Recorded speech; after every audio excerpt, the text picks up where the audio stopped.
Carl and Brendan here from Brrraaains A Head-Banging Life, gbhblofficial.com for short, and it's Sometimes Dead is Better, as we are taking a look at the only Stephen King adaptation story to movie directed by King himself. It is, of course, the infamous Maximum Overdrive, the 1986 American comedy, because that part confuses me. This is listed as a comedy horror. And other than laughing, probably where I'm not supposed to, I struggle to see where the actual comedic elements were supposed to fucking be. Yeah, wouldn't see that. So this is a movie I forget constantly, and then I remember, I go, you know, I haven't seen that film in a few years' time. I'm pretty sure that's a So Bad It's Good movie. It's one of them. And then I watch it, and I remember how fucking boring it is. This is up there when it, not necessarily when it comes to adaptions, but just as what I would call a bad movie. And that's it, really. I mean, I find it reasonably entertaining.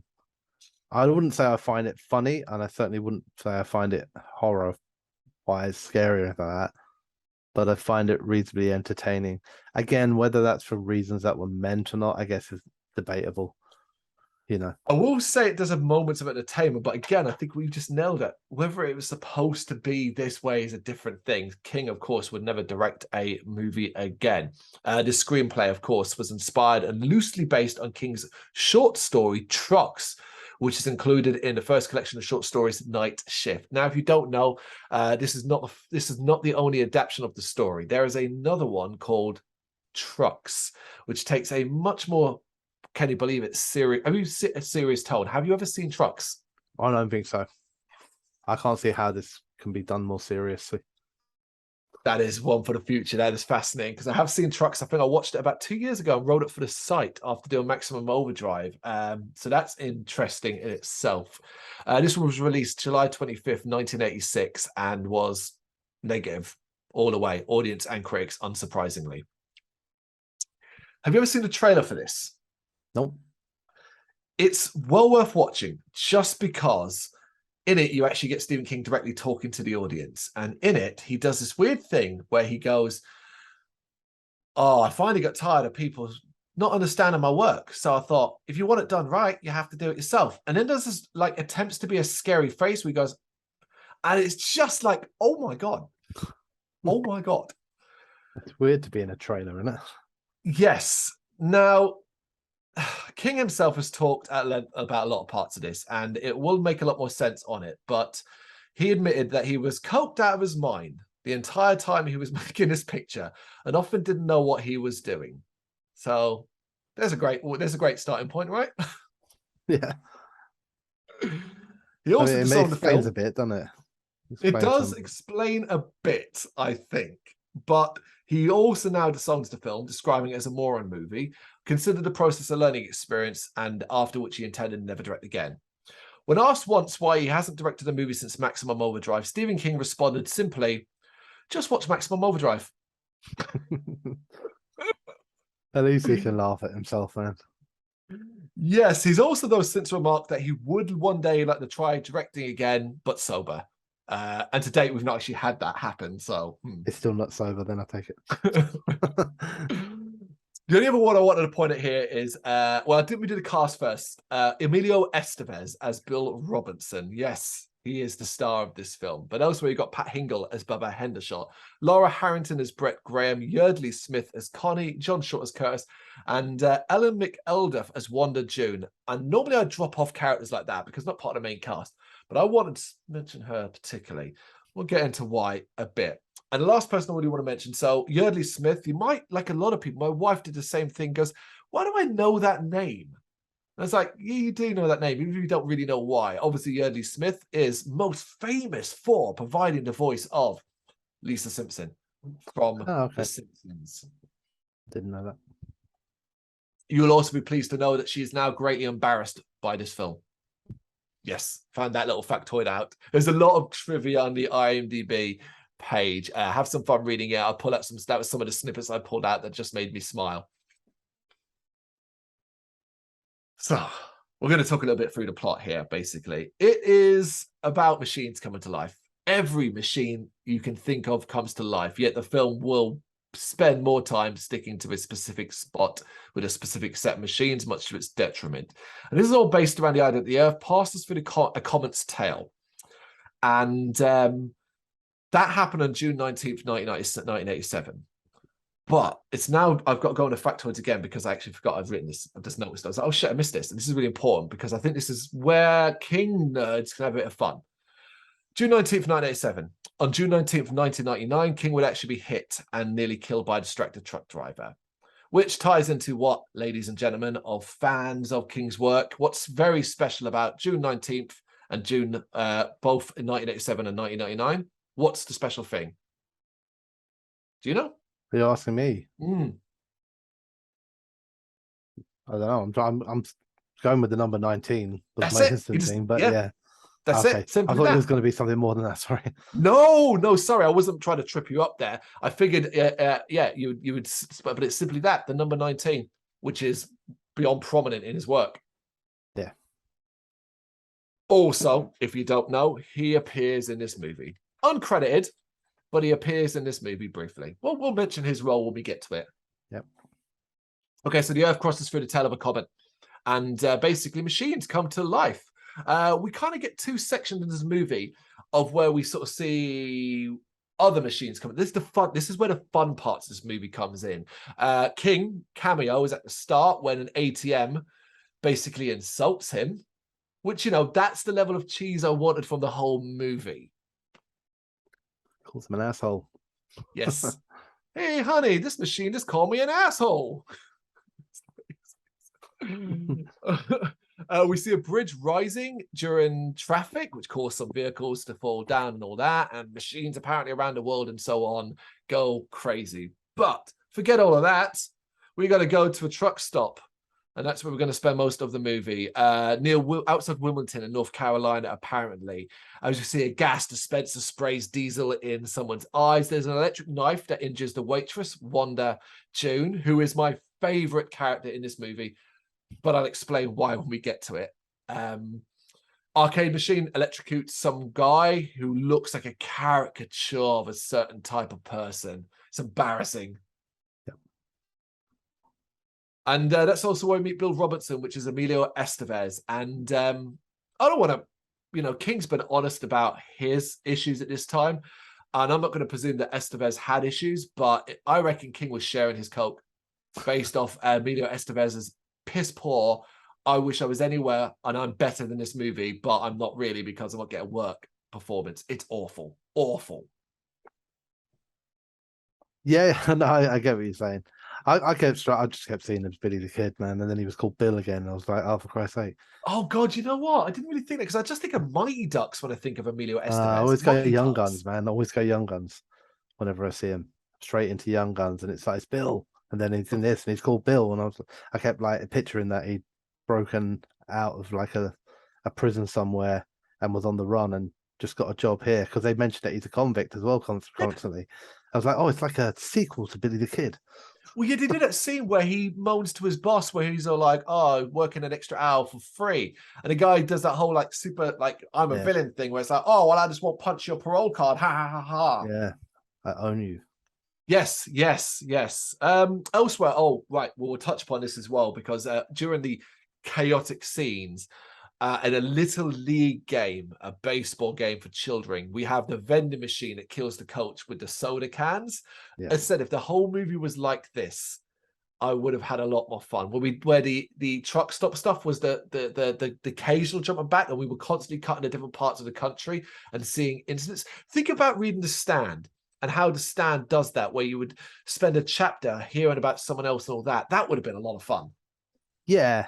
The thing with like this at the beginning, like, because it does kind of try and do not The Stand, but that sort of thing where it jumps all over town, doesn't it? It's jumping to this thing and showing something happened here and something happened here and something happened here. The thing that really threw me with it is the extremes, right? So if we could do like the bridge scene and you've got like people falling off and getting crushed and everything, then it'll go to the truck stop and their problem is that they can't get the bloody radio to tune in. Mm-hmm. And it's like, these are quite different extremes, aren't they? You know? Well, here's a great example. So you have the coach dying in a comical way with soda cans. Death or Not, it's designed to be a bit comical. Then we follow that up with a steamroller, a driverless road roller, whatever they're called, coming into the field and flattening one of the fleeing children. Now, there's a famous fact about this particular scene. You know this? No, I know nothing. Well, this is the scene that many people can't see because it's still basically in most unedited versions of this. There's a 1 second frame missing from this scene. And it's basically a little trim just as you see the steamroller go over the kid's head. And in the 1 second that you can easily see, you're better off getting a still frame of it because it's 1 second long. You get blood. Now, apparently the original plan, according to King, was to have a full-on explosion and then have blood splatter across the wheel. So when it turns, you'd get the blood over it. And that just failed. It did not work out. But even still, the extra bit of the head crush is just trimmed off by 1 second, apparently. I love King. He's like, I want to do like a comedy thing. Can I just like blow up one kid's head? Like, no, Stephen, you can't. Put the fucking drugs down. It's a comedy. Oh. But the reason why we're really focused on this is because we're being introduced to Deke. Deke, I think they say Deke. Deke. Yeah, and he's the son of the owner of the truck stop, and he managed to escape on his bike. Elsewhere, we'll meet Connie and Kurt, because another thing this film suffers from is way too many characters. In fact, so many that clearly there's a point in the script later on where they went, we need to get rid of a lot of these. Just have this thing come along. There's a lot of them at the truck stop, and that's the problem. There's got like loads of people just sitting around eating food. They're all quite funny though. I think the have you done the bread knife stuff? I didn't want to. Yeah. That's the bread knife stuff a little bit earlier on. Yeah. So like, when she gets cut by the bread knife, everyone in the truck stop comes running over to see what's happening. Like they all get up. There's about 30 people around her, and she's going, it's attacked me, and all that, and no one believes her. Right? Everyone's just like, oh, you're mental. You're fucking mental. Within half a second, it goes from that to Emilio Estevez grabbing a hammer to attack the bread knife. It's like, what now you see it as a threat? Like there's really weird things like that, like, oh, don't be silly, it's just cut yourself on the bread knife, and then it's like, get the hammer, kill the bread knife. Like in seconds. It's like, oh, that took a leap. Yeah, you are right. There's a bigger tone shift that is, to me, the most egregious a bit later on, where you're just like, wait, what the fuck happened there? Did someone like lose a section of the film and it just didn't bother? Oh, well, it's gone. Just stick the two bits together. But before then, Deke, we should mention, actually rides through town and sort of sees like impact of certain things, of how people have died and stuff like that. There are some good shots here. I like this. The ice cream truck as well. The only one I don't like is the effect, and it looks really silly, which is the dog with the RC car that's like jammed in its mouth. You're like, how did that even work? How did that happen? Yeah. I mean, I quite like the mechanism for doing it as well, like, because obviously the aim is to get Deke to the pit stop. Yeah. And they do that in a way of like trying to give you the idea that like more shit's gone down, like, do you know what I mean? So I thought that was quite a good use, like seeing it through his eyes almost.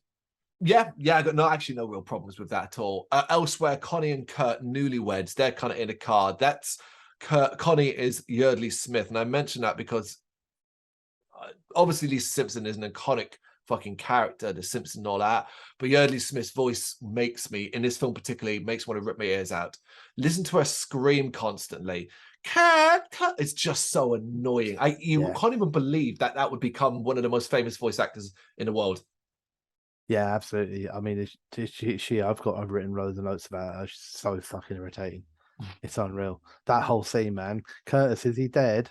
It's like he's all splattered all over the floor. It's like, yeah, just a little, you fucking idiot. Then they scream at the truck asking for help, but where camera view is further back than what they are, and you can clearly see the fact that there is no one driving that truck. Yeah. Now I understand there might be disbelief and all that sort of stuff, but they're calling, going, "Hey, Mister," hey, and all that sort of stuff. And then when he kind of jumps out of the way of the truck or whatever, gets hit a little bit, she changes to Curtis, "Are you dead?" And it's like, she appears to be a simpleton, and she takes the wheel and realizes like, oh, it's time to get the fuck out of here, while Curtis just sort of stands there. So it's like, okay, she's got a bit of brains here. And then her driving skill becomes questionable. Yes, because they're basically pursued by a semi-truck. And during this segment, there's lots of little bits like this. The person being killed you're talking about is the Bible salesman, who, again, is one of the worst actors in this. Honestly, really, really bad. Pre him being dead. And then we'll get to a scene a bit later on where it involves Deke that I hated. But, yeah, I did not like him. Yeah. Yeah, I mean, I did feel a little sorry for him at the beginning because what's her name? I can't remember. What's the girl's name? The one that because he's giving her a lift at the beginning, isn't he? Connie, that's it. Oh no, sorry. It's what's her name? Have I written that one down? Did I skip over her? The one that sleeps with Bill. Yeah, that's right. Yeah. Yeah, I actually don't think I wrote it down. I might have her name here. Oh, yeah. So it's Brett Graham. Oh yeah, there it is. Brett Graham. Yep. Yeah, so she's Brett. And he's just giving her a lift, and like I found her really confusing because like he didn't really do an awful lot wrong, and she suddenly started calling him like a pervert and like he's trying to molest me and all that. He didn't do nothing to her at all. And then like seconds later and all that, she's out of the car. He's a fucking pervert, and like she's just walking up to Bill. I thought they knew each other. She's like putting her hands on his back. So I started referring to her as like she's quite handsy for a person who's keeps telling people to stop touching her. Like within 4 hours, she's sleeping with the geezer. Like the poor Bible salesman didn't actually do anything. Yeah, they do try to. King tries to throw in this love story, if you want, between Bill and Brett, and it doesn't work at all. There's no chemistry. They end up in bed together. There's no nudity in this film, so don't worry. You don't think that at all. They're just after the fact that they're in bed together, and it doesn't really ever go anywhere. It's not important to the story. Nah. See, they end up basically, Connie and Kurt end up at the truck stop. Everyone kind of ends there as they get surrounded by trucks that arrive and start to circle it. There is one in particular that King wanted to make a star, and it is, of course, the one with the giant. You've seen it. It's the Green Goblin mask on the front of it. It is the boss, if you want, of this movie. Yep. Yeah. Yeah. Should be said when they actually save Connie and Kurt as well. That's where we get our first view of the rocket launcher. That comes into play a lot in this film. Do watch out on that if you're watching it, for the fact that when they fire it, no actual rocket comes out. Nothing comes out, like, unless it's like so fast you can't see it. You never see anything actually leave it. You just see them shoot it and then whatever explode. So, okay, all right, fair enough. Because he's got a bunker hidden under the diner, which was what the fuck? I mean, America, maybe that's your fucking thing. I don't know. Yeah, I was like, I don't know, man. Was this like Cold War era? Is he some sort of like fucking spy? Yeah, because they never tell you why. They question why he has it. Even the characters in there are like, why have you got all this sort of stuff? And he's just like, can't really tell you. Do you know what I mean? It's proper suspicious. Yeah, why not just throw in a line where he's like, because he's an older man, where he's paranoid and he's like, oh yeah, just in case the commies ever come back. Yeah, you could have done something like that. Just like top secret. And he had like some serious weaponry as well. We're not talking like a couple of guns, man. This is a proper military styled armory. Do you know what it reminded me of? You've seen Terminator 2 Judgment Day. There's a part in that where near the end where Sarah Connor, the T-1000, John, they go to a place in Mexico, a friend, and he unveils like a massive, they need guns basically to go assault Cyberdyne. That part, that's what it reminded me of.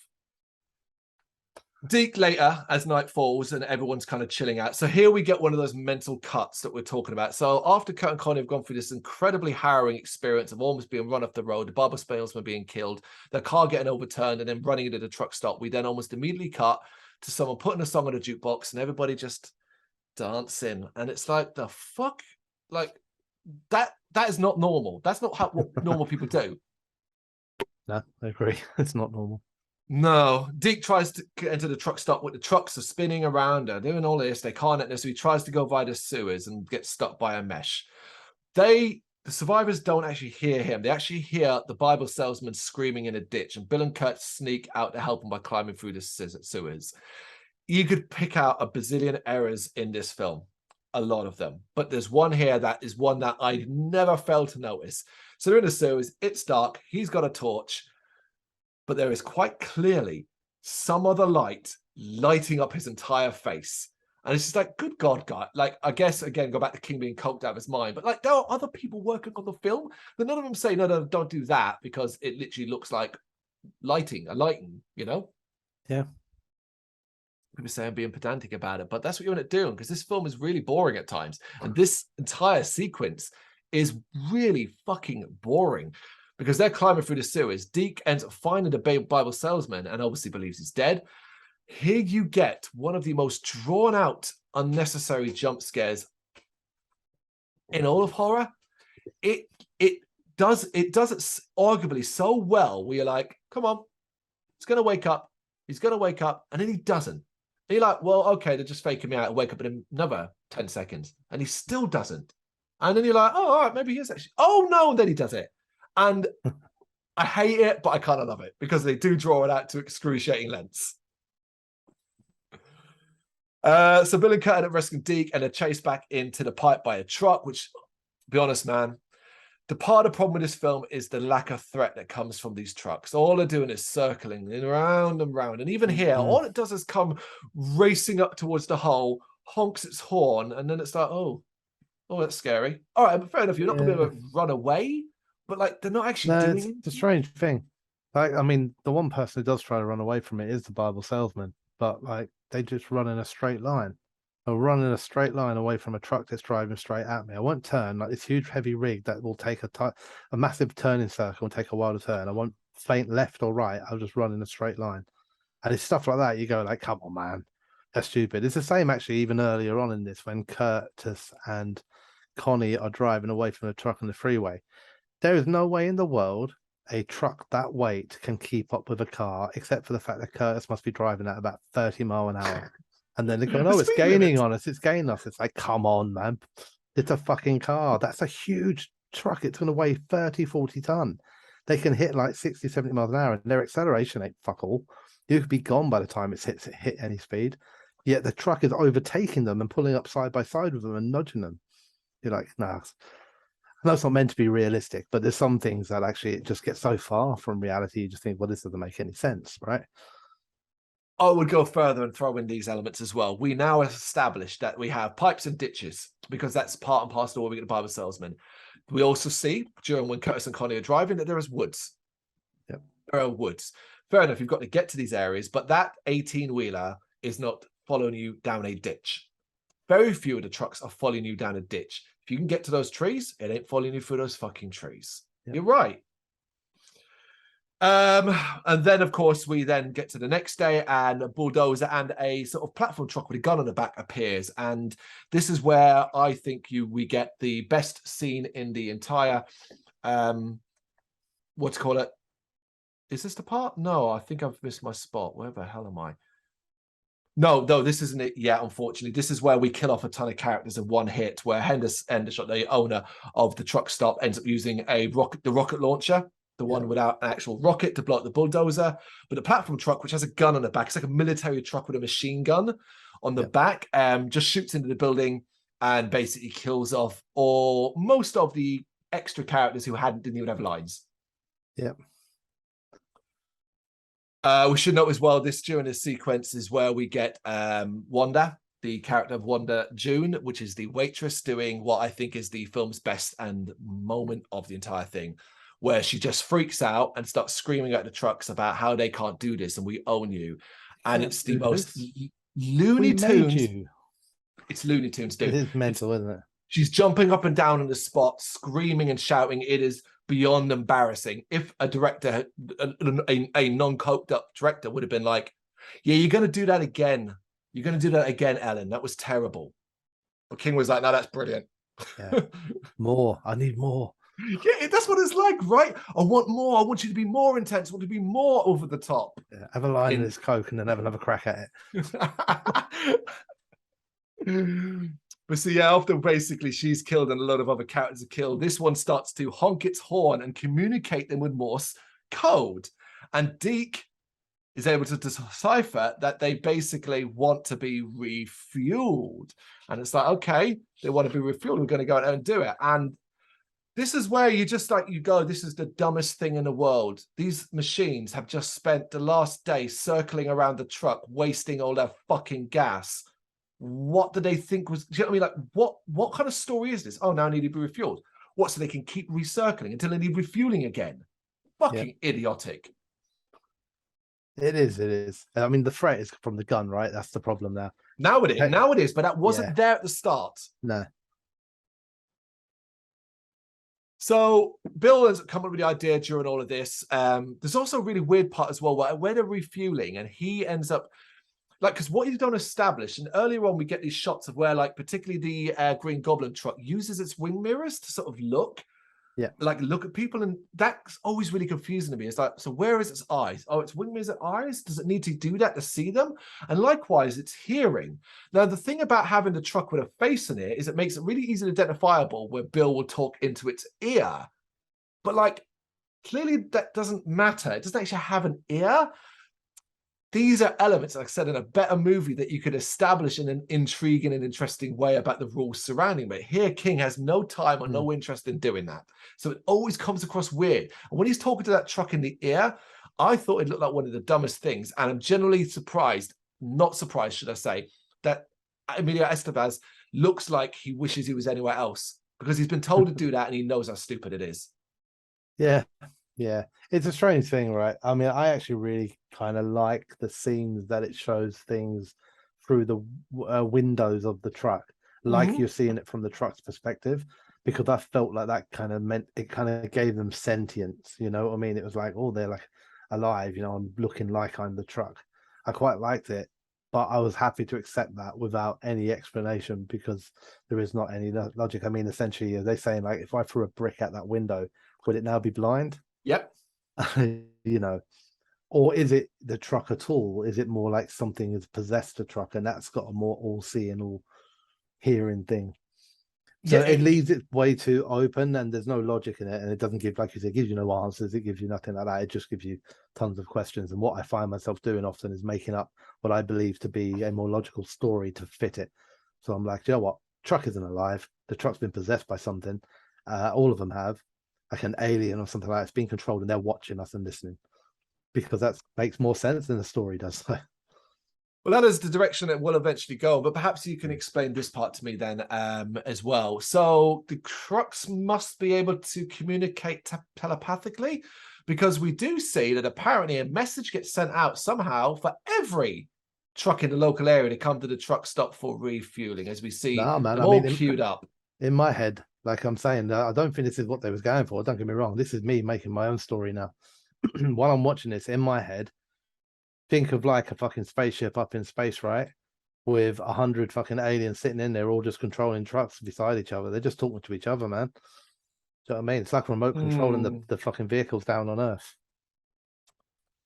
Yes, well, we aren't going to get quite that detail of an explanation at the end. We are going to get a title card epilogue, but I'll explain what that says at the end.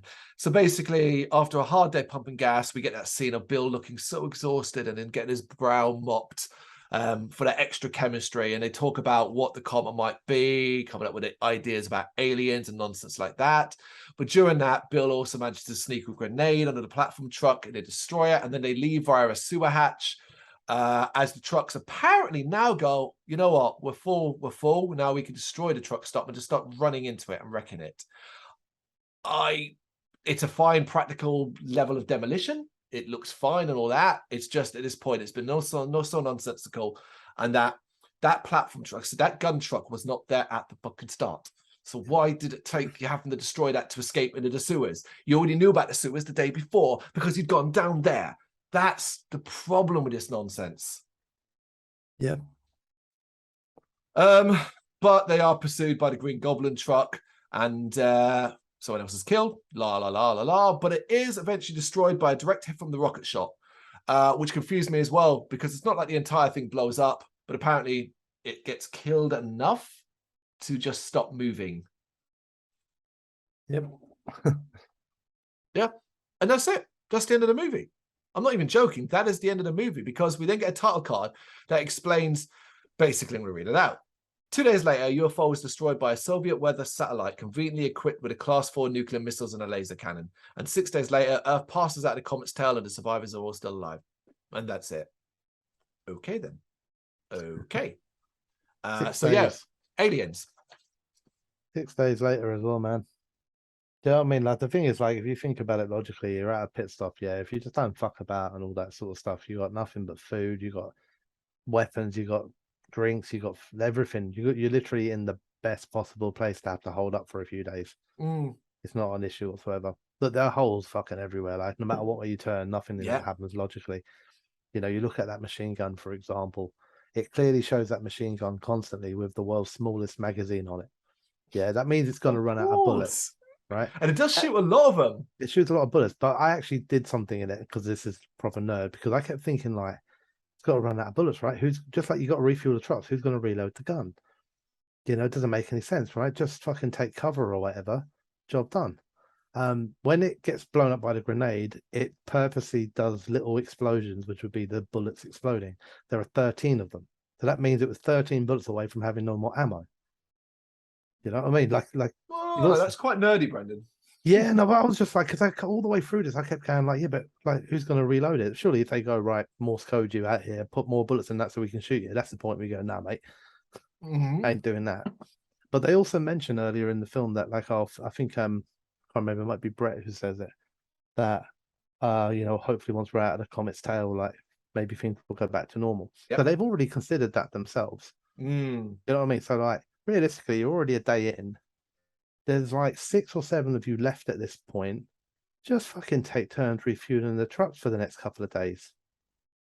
I just do that. Everyone's happy, isn't it? Job done. I know it's hard work and it sucks a little bit standing out there all day, holding the trigger in. But if you do it in shifts, there's a million and one ways it could have got out of this situation without any dramas, really whatsoever. You're making a boring film even more boring. I mean, imagine that. I was just like, oh no, we're stuck in a diner with fridges and cookers and loads of burgers and all this sort of stuff. What are we going to do for the next few days? I mean, you're not stuck in like a place where like you got no water or anything. You're absolutely fine. Just put your fucking feet up, do what they want. Job done. Like that raises brings me to another thing which I find infuriating about it is that after the initial start where we see machines of all kinds coming to life, that is all dropped and it just becomes about vehicles. Nothing else in that diner, and they will later use the same jukebox that electrocutes a person. Was it smokes machine that electrocutes? But either way, the jukebox is used, doesn't do anything. Nothing ever happens. You could have broken up a lot of the diner scenes by having them run into moments where, oh shit, we've got to unplug that machine, or we have to smash this machine. The jukebox starts throwing discs at them. Just moments to break up the boring ass people sitting around and not really saying anything. I like to think that something did happen, but it was in another part of town where a giant industrial laundry machine came to life and started chasing people through the roads. There are very, very interesting correlations between the last one we did. I know that, like, look, you know, there's no logic to this story. I haven't watched this film in decades, mate, like fucking long time. I watched it. I hated 99% of it while coming out slightly entertained, but not in a way that I'm like, oh, cool, let me watch that again. Just as in, like, some of it was funny. The biggest problem for me in this is, like, aside from the lack of logic and all that sort of stuff, it's weird, like, again, because we've said this a few times, like, the book short story Trucks is similar to this. It isn't a billion miles away from the source material. The one thing that happens in a short story naturally is that it's contained. So it's literally, there's no rest of the town. It's just all within the truck stop. That's it. There's a handful of people there. You do it through the eyes of the people, and you're never told what caused it at the end. So typical King, open to your imagination. Yeah, leave it ambiguous. And obviously and so it's kind of strange that King adapted it and then just fucked his own story, really, because the short story Trucks is fine. It ain't like a fucking deep, meaningful story or nothing like that, but it's a fine short story, don't get me wrong. And then he took that and completely fucked it. For me, like, whether it's King's fault or not, the characters and that people playing the characters are just fucking terrible. The only actor I actually thought did an all right job was the kid playing Deke. I don't think he did. He didn't offend me in any way. I found everyone else massively offensive. You know, either being too over the top or being not into it enough. There wasn't one tread. And I get why, because it's a shit fucking film to make, and maybe you're not that into it and all that, you know. But you know, you can usually pull out a performance and go, at least they're giving it their all or something like that. But I don't really have that here, you know.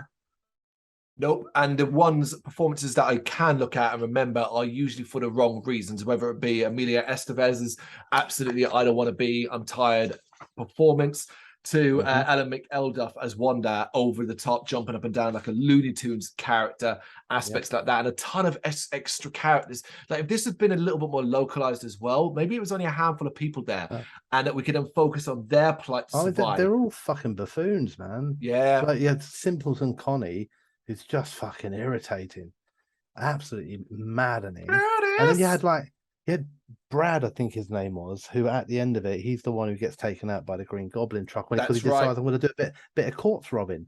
Because I know what I need in a fucking big problem like this. I need that woman's engagement ring. And it's like, really? Do you know what? We're kind of egging the truck on there. I'm like, oh, I'll take that prick out. Fuck him.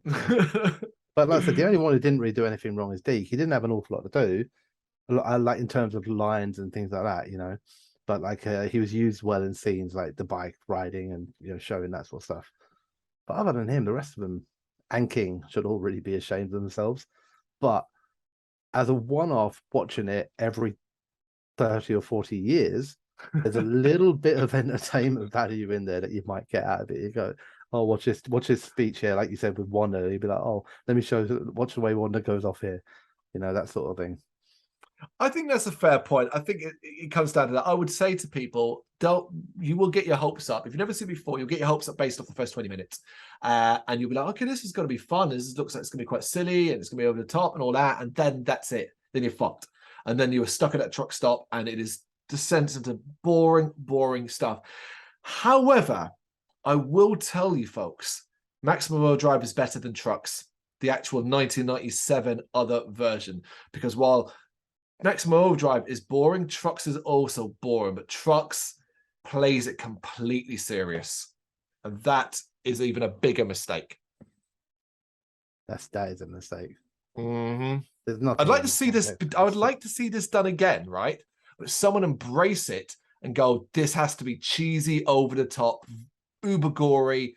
Yeah, that's the thing that's missing from it. Because, like, if you say comedy horror to me, then I'm expecting go. If you'd have put a few things in, like King wanted, like the heads exploding and all that sort of stuff, that would have probably made it more interesting, more possible. Funny. I know it sounds like a weird thing to say, like, oh, I get it. If I could have seen a kid's head explode, I would have laughed more. But it would have because it had the right level of cheese at times, a few better acting performances, and a ton of gore all over that stuff, and it might be a completely different film, you know. We'll never know. Maybe not completely, because the story is still the story, right? Yeah, this is accidentally becoming. Was this our third short story we've done? We've done 1408. And 1408. Mangler. This is our third short we've done. Yeah. Bad timing, really. So right variety there as well. But we did want to get Maximum Overdrive out of the way because it would be a nice, fun, easy one to do. And there it is. Maximum Overdrive by Stephen King. His only film that he would direct himself. I gotta ask, do you like it? Can you enjoy it more than we can? Do you have positive things to say beyond the few things we've pulled out? Do you know what you got to do? You got to let us know in the comments. Thank you very much for watching. If you liked what you saw, please help us out by giving us a thumbs up and hitting that subscribe button. If you really liked what you saw, consider donating to keep the website and channel running by buying us a coffee via our coffee page or picking up some merch from our Big Cartel store. You can check us out on gbhbl.com as well as via our social media, Facebook, Instagram and Twitter, as well as listen to our interviews via SoundCloud, Apple Music and Spotify. Just search for GBHBL. Games, horror and heavy metal. What else is life for?